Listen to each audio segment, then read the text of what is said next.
सिद्धार्थ जब वह गौतम बुद्ध बन गए, यानी जब उन्हें ज्ञान की प्राप्ति हो गई, तब वह एक दिन अपने घर लौटे। 7 साल उन्हें अपनी ज्ञान प्राप्ति में लग गए और अब पूरे 12 साल हो चुके थे जब वह अपने घर लौटे। और क्या आप जानते हैं, जब सिद्धार्थ ने अपना राजमहल यानी अपना घर छोड़ा था, तो उनका बेटा राहुल केवल 1 ही दिन का था। तो जब बुद्ध राजमहल वापस लौटे, तो उनका पुत्र 12 साल का था। और बुद्ध की पत्नी यशोधरा बुद्ध से बहुत नाराज थी, और यह स्वाभाविक भी है। तो जब बुद्ध यशोधरा के सामने खड़े हुए, तो यशोधरा का एक बहुत ही महत्वपूर्ण सवाल था। उसने बुद्ध से पूछा, मैं केवल इतना ही जानना चाहती हूं, क्या तुम्हें मुझ पर इतना भी भरोसा नहीं था कि एक बार मुझसे कह ही देते कि मैं जा रहा हूं? तुम्हें क्या लगता है मैं तुम्हें रोकती? अरे मैं भी क्षत्राणी हूं। अरे जब हम युद्ध के मैदान पर तुम्हें टीका लगाकर भेज सकते हैं, तो क्या मैं तुम्हें सत्य की खोज के लिए जाने के लिए रोकती? बुद्ध, तुमने मेरा बहुत अपमान किया। अपमान ऐसे नहीं कि तुम चले गए, मेरा अपमान ऐसे हुआ कि कम से कम एक बार पूछ तो लेते। मुझसे पूछा भी नहीं, मुझसे बिना नजरें मिलाए चोरी छुपी एक चोर की तरह चले गए। अरे एक बार कह तो देते कि मैं जा रहा हूं, कम से कम मुझे एक मौका तो देकर देखते। अरे एक बार देख तो लेते कि मैं रोती हूं, चिल्लाती हूं, बिलखती हूं, या मैं तुम्हारे इस काम के लिए कोई रुकावट डालती हूं। और कहते हैं कि भगवान बुद्ध से लाखों लोगों ने सवाल किए होंगे, लेकिन उनके जीवन में यह पहली घटना थी, यह पहला अवसर था जहां वो जवाब नहीं दे सके, चुप खड़े रहे। और यशोधरा ने एक के बाद एक क्रोध भरे तीर चलाए। और यशोधरा ने कहा, मैं तुमसे दूसरी यह बात पूछती हूं कि जो तुमने जंगल में जाकर पाया, तुम अपनी छाती पर हाथ रखकर कह सकते हो कि वो तुम्हें यहां नहीं मिल सकता था? भगवान बुद्ध यशोधरा के इस सवाल पर भी शांत खड़े रहे। वह कुछ ना कह पाए, क्योंकि वह अब जान गए थे कि सत्य तो सभी जगह है। सत्य तो प्रतिपल बहता ही जा रहा है, इस हवा की तरह बह ही रहा है। अगर यह सत्य जंगल में मिल सकता है, तो बाजार में भी मिल सकता है, घर पर भी मिल सकता है। हाँ, वो बात दूसरी है, जो लोग सांसारिक हैं, ग्रस्त जीवन में बंधे हुए हैं, वो ऐसा सोचते होंगे कि सत्य बाजार और घर में रहकर नहीं मिल सकता। लेकिन जिसको सत्य मिल ही चुका है, वो भला कैसे कह दे कि सत्य घर और बाजार में नहीं मिल सकता? वह तो सब जगह है। बुद्ध की नजरें यशोधरा के सामने फिर नीचे झुक गईं। और तीसरी बात गहरी चोट देते हुए बुद्ध से पूछी, लेकिन उस सवाल में यशोधरा खुद ही उलझ गई।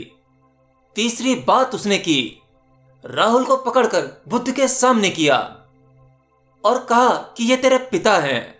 गौर से देख, ये जो भिखारी की तरह खड़े हुए हैं, हाथ में भिक्षा पात्र लिए हुए, यही तेरे पिता हैं। ये तुझे छोड़कर भाग गए थे जब तू केवल 1 ही दिन का था, तू पैदा ही हुआ था, तुझे गोद में खिलाया तक नहीं। आज ये वापस आए हैं, देख ले, इन्हें जी भर के देख ले, फिर क्या पता कब मिलना हो। और आज मांग ले, इनसे तू अपनी वसीयत मांग ले, पूछ इनसे तेरे लिए इनके पास क्या है जो तुझे दे सकें।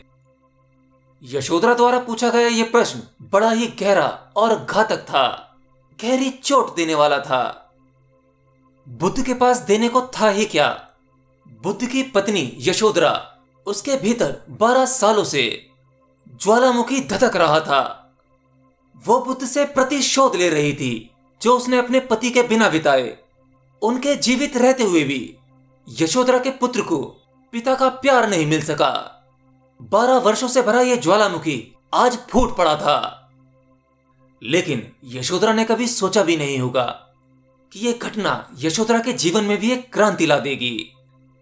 भगवान बुद्ध ने अपना भिक्षा पात्र अपने पुत्र राहुल को दे दिया और कहा, पुत्र, मेरे पास तुझे कुछ और देने के लिए नहीं है, लेकिन जो कुछ मैंने पाया है वो मैं तुझे जरूर दूंगा, तू संन्यास्त हो जा। बुद्ध ने अपने 12 साल के बेटे को संन्यास्त कर दिया और तुरंत ही यशोधरा के आंखों से आंसू आने लगे और वह कहती है कि आप ये क्या करते हैं? फिर बुद्ध ने कहा, जो मेरी संपत्ति है मैं वही तो दे सकता हूं। समाधि ही मेरी संपत्ति है। यह सत्य ही मुझे प्राप्त हुआ है और इसको बांटने का केवल एक ही ढंग है, वो है संन्यास। और कहा, यशोधरा, जो बात बीत गई वह बीत गई, समय निकल चुका है। उसके बारे में चिंतित होने से कोई फायदा नहीं। मैं तो आया ही इसलिए हूं कि तुझे भी अपने साथ ले जाऊं। अब राहुल तो गया, वह तो संन्यास्त हो गया, तू भी चल। जिस संपदा का मैं मालिक हुआ हूं उसकी मालिक तू भी हो जा। जो मैंने पाया है उसका स्वाद तू भी चख ले। और सच में यशोधरा ने सिद्ध किया कि वह एक क्षत्राणी थी, वह बुद्ध के योग्य थी। वो तत्क्षण बुद्ध के पैरों पर गिर गई और कहा, भगवान मुझे दीक्षा दें। और फिर यशोधरा दीक्षा लेने के बाद उन भिक्षुओं में, उन सन्यासियों में ऐसी रम गई कि फिर उसका कोई उल्लेख नहीं मिलता। हाँ, उसके बाद का कोई उल्लेख नहीं है। उसने कभी भी बुद्ध के सन्यासियों में ऐसा अहंकार नहीं दिखाया कि मैं बुद्ध की पत्नी हूं, मुझे विशेष अधिकार मिलने चाहिए, मैं विशिष्ट हूं। कभी नहीं। वो ऐसी खो गई कि इस घटना के बाद बौद्ध शास्त्रों में उसका कोई उल्लेख नहीं आता। कैसे जी, कैसे मरी, कब तक जी और कब मरी, कुछ पता नहीं चलता। इसका कोई उल्लेख नहीं है, कोई नहीं जानता।